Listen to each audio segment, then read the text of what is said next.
So I couple things going on that I just feel like I need to talk about.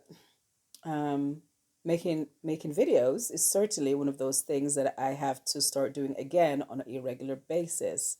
I've said that quite a few times now and then. Um, just things happen, but certainly I need to. Um, I wanted to talk about the state of affairs in this country. I always have I have such opinions about where we are and where we need to go. That's why I did my research.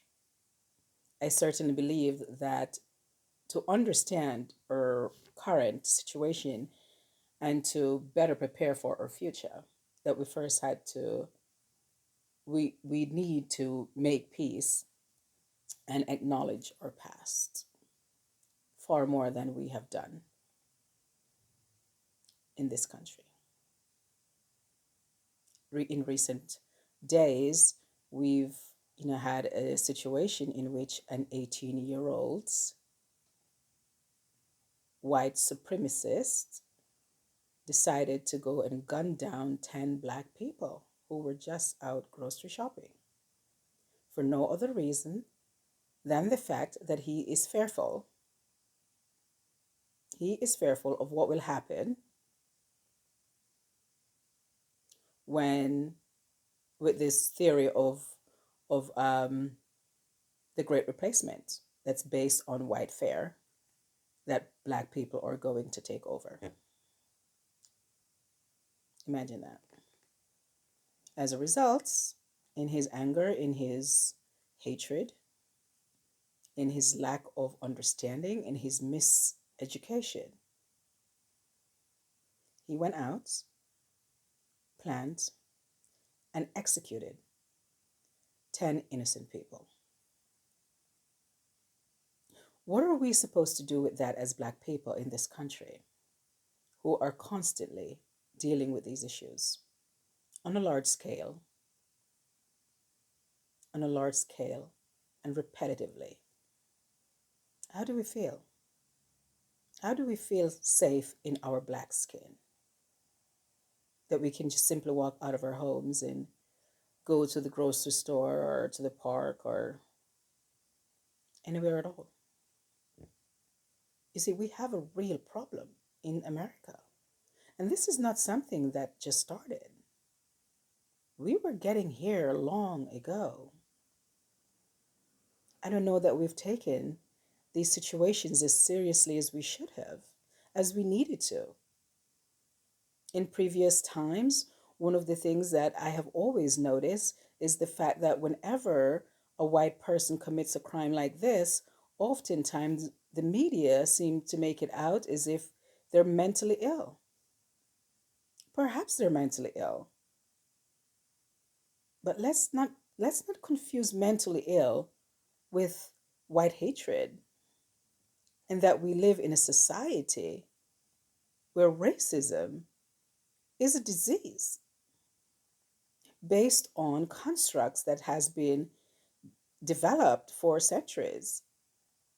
And the fact that individuals, families have been recycling racial ideologies one century after another, one generation after the next, to the extent that we have young people, young white people, far removed from slavery, with these racial ideologies, as if we haven't escaped slavery at all.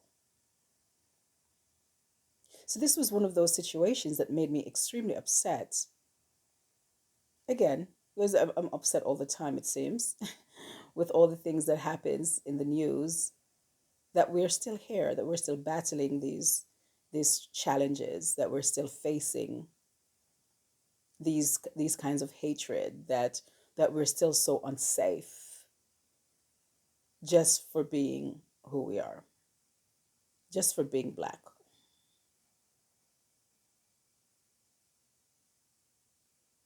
It's very upsetting. I and you know I want to talk about it. I want to talk about it, and I want to know, what do we do now? Where do we go now? What level of understanding are we at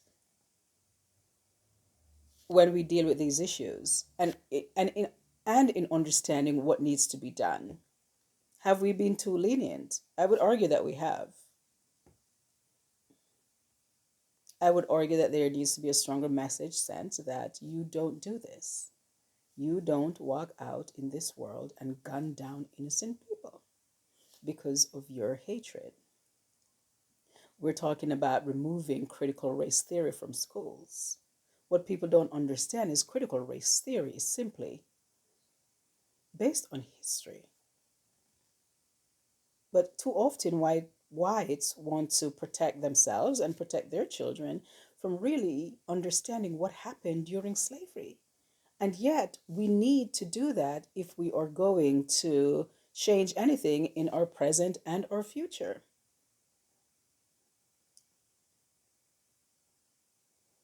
So, certainly things I want to discuss.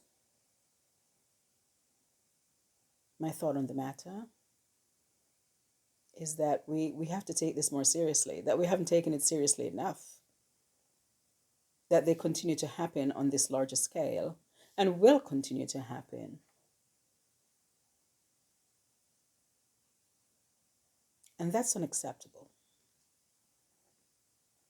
Black people in this country, in anywhere, should not, in current times, be walking around fearful that they're going to be gunned down in the street just for being black. And yet it happens every single day. It's got to stop.